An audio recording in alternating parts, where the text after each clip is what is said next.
Hello everyone, कैसे हैं आप लोग। आई होप आप लोग अच्छे होंगे। तो बिहार सिविल कोड के लिए प्यून से हिंदी के प्रश्न देखते हैं। 35 हाथों 35। तो चलिए आइए देखते हैं।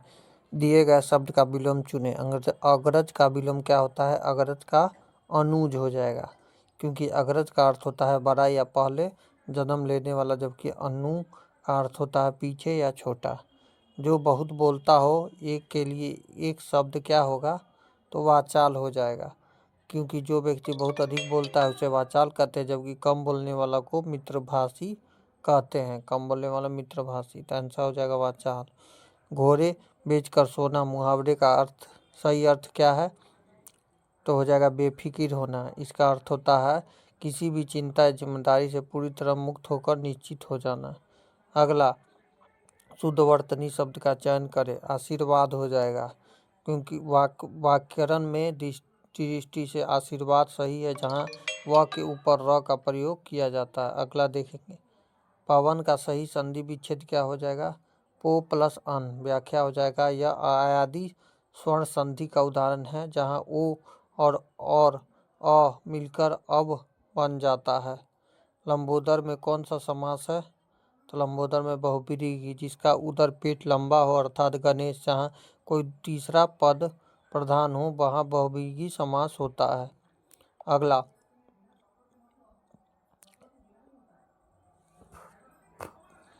कमल का पर्यायवाची शब्द क्या इनमें से कौन सा नहीं है?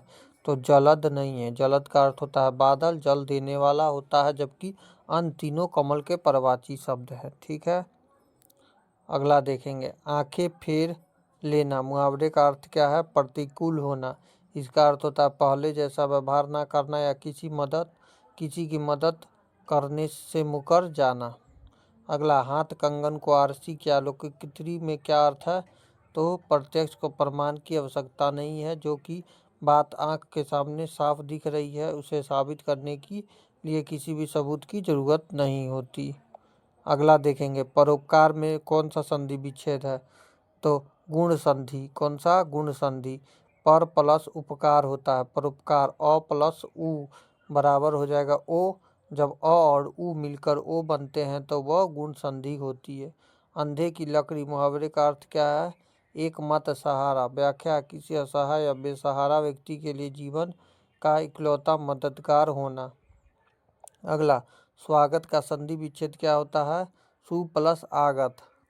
यह यण संधि है, जहाँ सु उ और आ मिलकर स्वा व बन जाता है। नदी में पर्यायवाची शब्द कौन सा है? तो वृक्ष सभी है। सरिता, तटनी तथा तरंगिणी ये तीनों ही नदी के समानार्थिक शब्द हैं। अगला, अमृत का विलोम शब्द क्या होगा? अमृत का विलोम शब्द हो जाएगा विष। अमृत का अर्थ होता है जीवन देने वाला पदार्थ, जबकि इसका ठीक विपरीत, ठीक उल्टा विष होता है। चोर की दाढ़ी में तिनका का सही अर्थ क्या है? अपराधी का संकीर्त होना। जिस व्यक्ति ने अपराध किया है वह हमेशा इस डर में रहता है कि कहीं वह पकड़ा ना जाए। अगला, गजानन का कौन सा समास है? गजानन में बहुव्रीहि समास है। गज मतलब हाथी के समान, आनंद का जिसका अर्थात श्री गणेश या किसी तीसरे विशेष अर्थ की ओर संकेत करता है। इति का विलोम शब्द क्या होता है? अर्थ। अर्थ का अर्थ होता है शुरुआत या प्रारंभ, और इति का अर्थ होता है अंत या समापन। अगला, जंगल का पर्यायवाची शब्द क्या होता है? तो सभी होगा। कानन, विपिन और नयन तीनों ही वन या जंगल के पर्यायवाची शब्द हैं।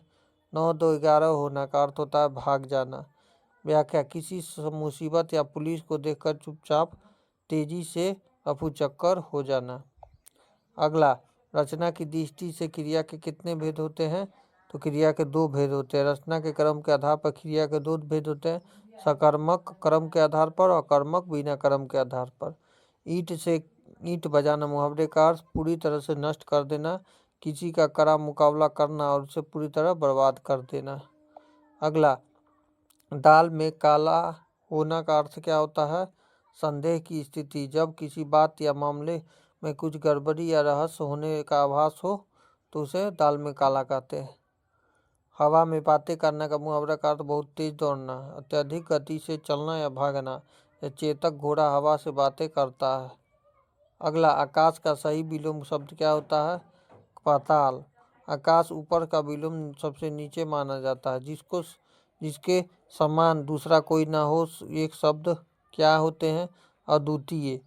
जिसके जैसा इस दुनिया में कोई दूसरा मौजूद ना हो उसे अद्वितीय कहते हैं।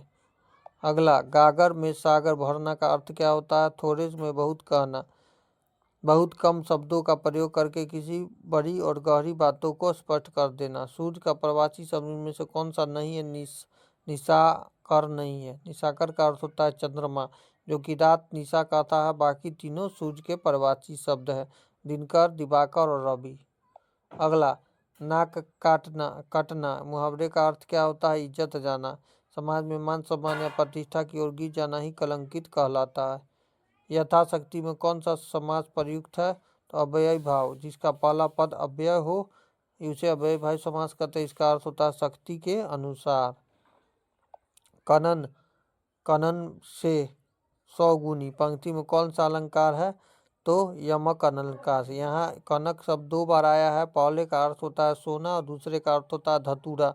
अर्थ अलग होने के कारण यह यमक अलंकार है। आस्तीन का साप मुहावरे का अर्थ क्या होता है?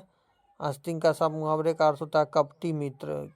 वह व्यक्ति जो मित्र बनकर पास रहे लेकिन पीठ पीछे नुकसान पहुंचाने की कोशिश करे। अगला, किए गए उपकार को मानने वाला व्यक्ति क्या होता कहलाता है? कृतज्ञ। जो उपकार को मानता है उसे कृतज्ञ कहते हैं। जो नहीं मानता उसे कृतघ्न कहते हैं। अगला, संधि के मुख्यतः कितने भेद होते हैं? 3। हिंदी व्याकरण में संधि के मुख्य 3 भेद होते हैं: स्वर्ण संधि, व्यंजक संधि और विसर्ग संधि। उत्कर्ष का सही विलोम क्या होता है? अपकर्ष। उत्कर्ष का अर्थ होता है उन्नति या ऊपर उठना, जबकि अपकर्ष का अर्थ होता है अवनति और नीचे गिरना। अगला, अंतिम और आखिरी, स्त्री का प्रवाची शब्द इनमें से कौन सा है? तो वृक्ष सभी है। नारी, महिला, वनिता सही भी हो जाएगा। नारी, महिला, वनिता और अबला ये सभी शब्द स्त्रीलिंग के समानार्थी है। तो वीडियो अच्छा लगा तो वीडियो को लाइक कीजिए, चैनल पर नए तो चैनल को सब्सक्राइब कीजिए। मिलते हैं नेक्स्ट वीडियो में। Thank you everyone, have a nice day, all the best.